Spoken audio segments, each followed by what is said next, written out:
Assalamualaikum warahmatullahi wabarakatuh. Waalaikumsalam warahmatullahi wabarakatuh. Alhamdulillah, wala haula wala quwata illa billah. Asyhadu an la ilaha illallah wahdahu la syarikalah wa asyhadu anna Muhammadan abduhu wa rasuluhu la nabiyya ba'dah. Allahumma shalli wa sallim wa barik ala sayyidina Muhammad wa ala alihi wa ashabihi ajmain amma ba'd. Alhamdulillah, pada siang hari ini kita bisa bertatap muka bersama dalam mata kuliah Ulumul Hadis, yaitu dari kelas KPI 1, KPI 2, dan KPI 3. Sengaja memang online dulu agar kalian bisa fokus ke UTS, mempersiapkan UTS, jadi bisa banyak waktu untuk membaca, sehingga saya ambil keputusan paling tidak untuk minggu ini kita dengan online. Kemarin ada sempat error di Turnitin di kelompok sekarang 9 ya, kelompok 9, tapi alhamdulillah sudah menghubungi saya dan sudah diperbaiki 4 kelas yang kemarin, yang tadi pagi itu yang lapor 2 kelas, tapi alhamdulillah sudah diperbaiki, jadi kelas expired-nya itu sudah dirubah, diperpanjang lagi, sehingga bisa digunakan untuk presentator setelahnya. Untuk hasil cek Turnitin nanti tetap dikurangi ya. Jadi setelah presentasi masih ada waktu ya beberapa minggu, mungkin lebih dari sebulan, untuk mengurangi hasil cek Turnitin. Jadi disingkat-singkat saja silahkan, kemudian dirubah kata-katanya juga silahkan. Yang penting bagaimana caranya agar hasil cek Turnitinnya itu sesuai dengan standar 30%. Kalian gunakan untuk cek Turnitin setiap hari juga nggak masalah itu, karena slotnya banyak sampai bawah. Kalau seandainya sudah digunakan slotnya itu juga bisa digunakan lagi, sehingga sampai 3 kali satu slot itu.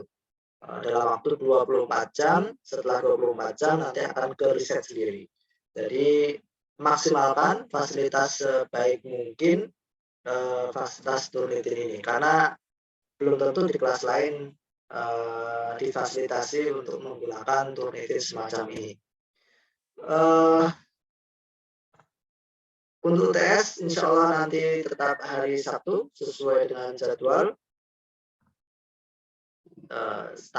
jam 10 ya kira-kira sampai jam 11.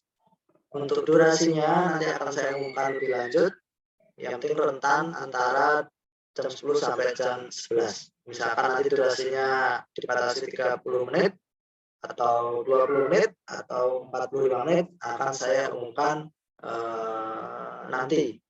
Yang penting sekarang belajar, persiapkan materi, tema-tema yang sudah dijelaskan oleh presentator, dipelajari, difahami.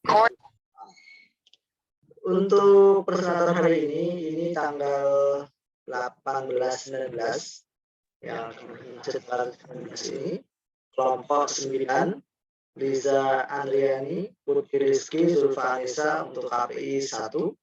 Kemudian nanti dari KPI 2 dan KPI 3 sesuai dengan jadwal. Ini jadwalnya sudah saya update lagi tanggalnya. Jadi kelompok 9 itu tanggal 18 sampai 19. 18 mengumpulkan makalah, 19 ini waktu presentasi. Kelompok 10 presentasinya tanggal 26. Kelompok 11 tanggal 2 Juni. Kelompok 12 tanggal 9 Juni. Kemudian ini kelompok 13 berarti tanggal pengumpulannya 15 Juni. Presentasinya 16 Juni. Jadi kemungkinan pertengahan Juni itu sudah selesai semua presentasi semua. seminggu setelahnya itu adalah puas, jadi tidak terasa. Baik, pada tema kali ini yang dibahas adalah hadis dhaif. Hadis dhaif dilihat dari kejanggalan atau kecacatan. Ada hadis syadz, ada hadis mu'allal. Kemudian poin B, hadis dhaif dilihat dari sisi matan, hadis mauquf dan hadis maktub. Mauquf dan maktub. Kemudian kehujahan hadis dhaif. Jadi ini masih ada kaitannya dengan tema-tema sebelumnya sebenarnya. Kalau seandainya hadis sahih itu ma'ita salasana dulu, saat suatu hadis yang tersambung min ghairi syadin wala ilatin, tanpa ada syad dan ilat, syaratnya 5 itu, syarat tersambung, adlun, diriwayatkan oleh perawi yang adil, dobat, tanpa ada syad dan ilat. Jika 5 syarat terpenuhi, maka menjadi hadis sahih. Nah, tema yang kali ini, hadis dhaif dilihat dari kejanggalan dan kecacatan, itu membahas kebalikan dari syarat keempat dan kelima. Kalau syarat keempat itu tidak ada syad, syarat kelima tidak ada ilat, maka dua tema ini kebalikan dari syarat keempat dan kelima hadis sahih itu yang dibahas. Hadis syadz itu maksudnya adalah hadis dia sahih secara sanad memang, tetapi bertentangan dengan hadis yang lebih sahih, yang lebih kuat. Jadi sahabat itu, tabi'in, tabi'ut tabi'in, atau rantai perawi itu ada rantai perawi yang kuat, ada rantai perawi yang lemah. Rantai perawi yang kuat itu gimana?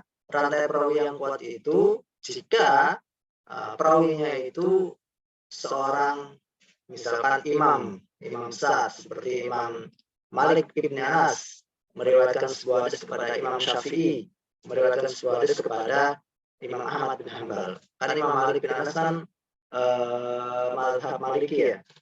Imam Syafi'i mazhab Syafi'i. Imam Hambali, Ahmad bin Hanbal mazhab Hambali. Nah, jadi ada sebuah hadis misalnya diriwayatkan oleh imam tersebut ada sanadnya.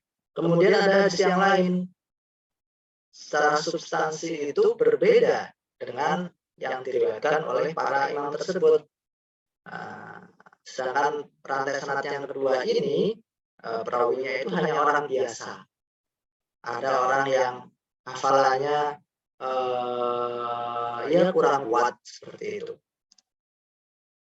Tidak sekuat para imam. Nah, ini kan meskipun yang kedua ini sahih, tetapi jika substansinya itu bertentangan dengan perawi yang lebih kuat yang diriwayatkan oleh para imam, maka yang dipegang adalah hadis yang diriwayatkan oleh para imam, karena tidak mungkin ada kesalahan di dalamnya, atau kemungkinan benarnya itu lebih besar 90% misalnya, seperti itu.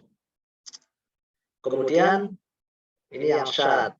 Sedangkan yang mu'allal itu gimana? Mu'allal itu apabila ada kecacatan pada hadis. Sering saya beri contoh,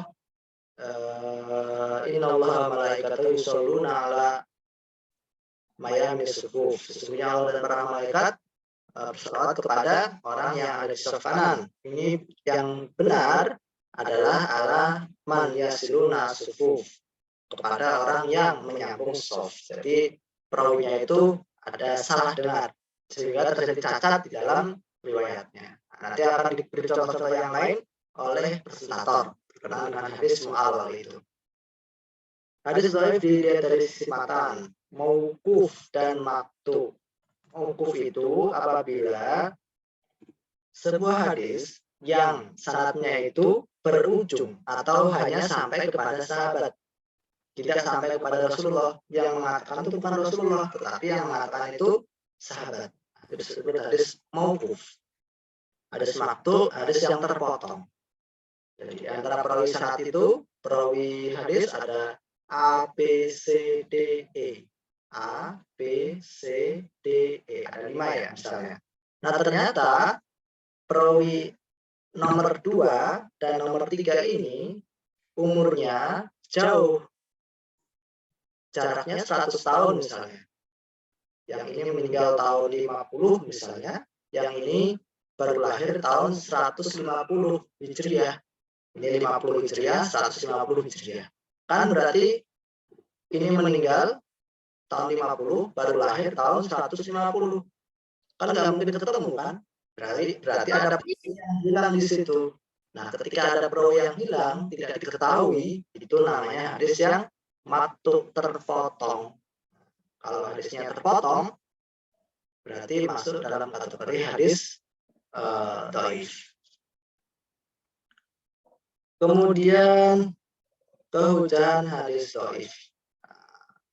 Hujah hadis dhaif.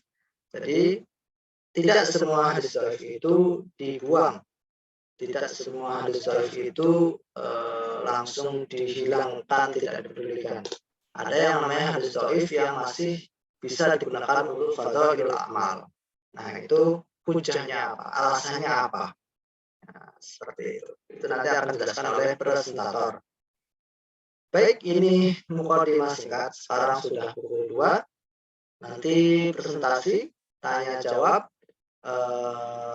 di breakout room. Kalian bisa bertanya apa yang menjadi unek-unek kalian, dan bagi presentator silakan menjawab. Bagi temannya yang bisa menjawab, membantu menjawab, silakan untuk menanggapi. Untuk notulen selalu dicatat NIM-nya, karena itu akan menjadi poin tambahan. Karena ya Allah alam tidak ada yang tahu kan ketika UTS atau UAS nilainya kurang, nah itu bisa ditambah dari NIM yang dicatat oleh notulen ketika bertanya, ketika menanggapi. Nah, seperti itu.